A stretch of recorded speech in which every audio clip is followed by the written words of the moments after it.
Hey mga brods, pinulungan nga ba ni Boss Al ito pong SMB at Magnolia Chicken Templado Hot Shots kung sino talaga ang magkakampiyon after na nga ng Game 2 series mga kabrods. So ito na nga, Game 2 ng bakbakang SMB versus Magnolia Chicken Templado Hot Shots mga kabrods. So after nga ng first quarter, 31-25 in favor po ito ng SMB. Medyo dikit-dikit pa dito mga kabrods pero pagdating nga ng second quarter, medyo hirap na sila pigilan ito pong switch shooting ni Benny Boatwright Jr. At yun nga mga brods, lumayo na ng lumayo. Tapos hirap pa silang mapigilan din sina Perez, Pardo, and Lassiter. So sabi nga nila totoo ang death 15 ng SMB. And yun nga, medyo hirap din yung mga locals ng Magnolia o na umiscore. Lalong-lalo na sina Gio Halalon dahil ang lalaki ng mga gwardya ng SMB. Sa height pa lang mga brods, medyo talagang disadvantage na dito ang Magnolia Chicken Templado Hot Shots. Kaya nga after ng second quarter, 54-41, 13 na agad ang lamang dito ng SMB. Papasok naman tayo sa third quarter mga kabrods.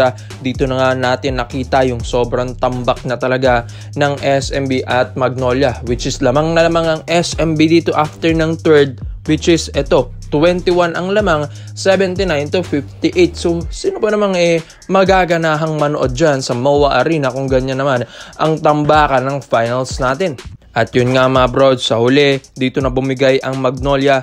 109-85 ang ating final score. 24 ang nauwing kalamangan ng SMB at napakalayo nun mga brods. Medyo boring ang naging game 2 ng finals natin dahil dito nga binanatan ng SMB ang kanilang advantage kontra Magnolia sa height, sa import, and sa local sa mga kabrods. Si Benny Boatwright Jr. nakagawa nga ito ng 34 points and CJ Perez 20 points, Junmar Fajardo 19 points, Lassiter 11 points, Cruz 10 points, Troliano 5 points. Dito naman sa Magnolia, ito pong si Tyler Bay 22 points. Nga lang, kontra doon sa import ng SMB na may 34, medyo mababa yun mga brods. Tapos Baroka 11 points, Escoto 10 points, Sanggalang 8 points, Halalon 6 points, Lee 5 points, Corpus 5 points, Abueva 3 points. So nawawala na yung scoring ng Magnolia dito mga kabrods. So hinahanap nila, ito pong si Paul Lee na may 3 points lang mga kabrods.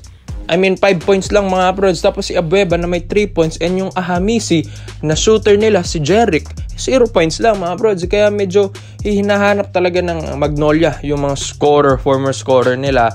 Wala pa rin si Abueva nga. Sabi nga nila puro angas lang. Hindi naman na-improve ang kanyang laro dahil itong finals round natin, onti lang ang naiaambag ni Calvin bukod dun sa kanyang mga hustle play at depensa. So sa scoring, kailangan magtulong-tulong ito pong Magnolia Hot Shots para nga maka-score man lang dito sa ating finals round.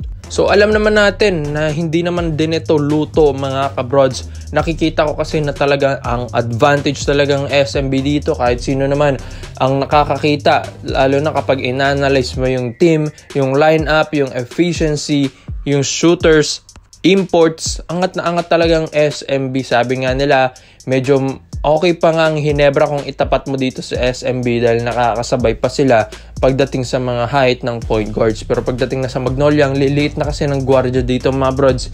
Dito na sila kinakain or tinitirahan sa labas ng mga shooters nito dahil ang liliit nga ng bantay. So hindi naman tayo against sa mga small guards pero mga brods, isa ito sa mga disadvantage talaga pagdating na sa hardcourt at nakikita rin naman natin yan ngayon. Kaya nga sa Game 3 ng finals natin mga brods sa SMB versus Magnolia Hot Shots, sa tingin nyo, makakaisa pa ba ito pong Magnolia or makakaarangkada ulit ito pong SMB na 3-0 dahil dalawang panalo na lang mga brods, sila na ang itatanghal na kampiyon. Dito naman po tayo sa kabilang balita naman natin mga kabrods.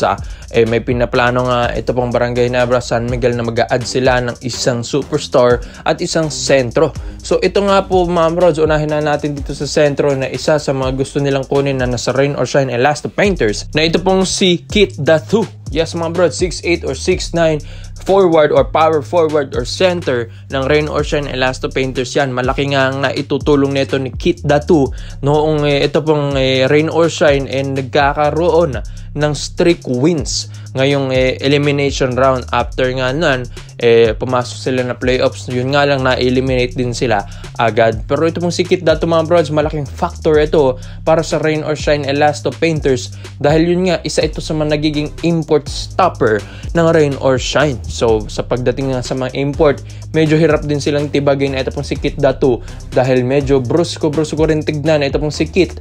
And yun nga mga brods, ito pong si Datto, nakikita naman natin mas kumaskulado rin naman ito pong kanyang katawan. At ang Ginebra, alam naman natin na kailangan nila ng mga sentro. After nga silang masweep ng SMB, dito na sila nagigising dahil kailangan nila ng sentro talaga mga brods. Hindi nga nila mapigilan, diba? Sina Junmar, sina Boatwright, Tautua, yung mga nagpo-post up plays dahil ito pong sina Japet and C-Stand, kayang-kaya nga itong tibagin din. Kaya kailangan din nila ng backup forward, power forward, or center as a local like Kit Datto and magiging import stopper rin. Ang laki rin nito 6'8 or 6'9" ang kanyang listed height.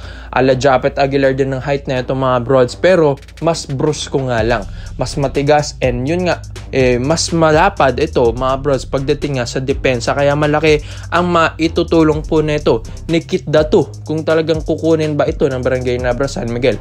At dito naman mga brods, dito po sa superstar na gusto nilang kunin ay ito nga pong si Mikey Williams. Yes mga brods, alam naman natin na ito pong si Mikey Williams matagal nang itong gustong kumawala sa TNT Tropang Giga. Naghahantay nga lang ng tiyempo ito pong TNT kung ano yung magandang offer na ibibigay sa kanila. Kaya nga ito pong Barangay Ginebra San Miguel, gusto nilang offeran ng maganda ito pong si Mikey Williams. Pero tinicheck pa ito ng mga scouting reports ng Barangay Ginebra Management kung ano ba ang kalagayan ngayon ni Mikey Williams as of now, kasi sabi nga nila nasa Amerika daw, and yun nga hindi pa rin kinokontak ng TNT ito para nga magtanda rin mga brods at binawasan pa nila ito ng sahod.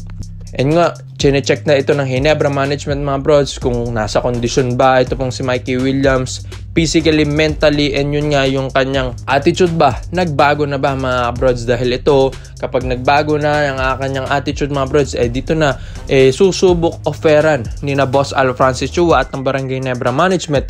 Ito pong TNT Tropang Giga, makuha nga lang ito pong si Mikey Williams. Mga brods, alam naman natin kung gaano kalakas ito pong si Mikey Williams din, di ba? Malaki ang maitutulong nito sa Ginebra, lalong-lalo na madadagdagan ang kanilang scoring mga kabrods pagdating nga sa point guard position or shooting guard man ito pong si Mikey Williams.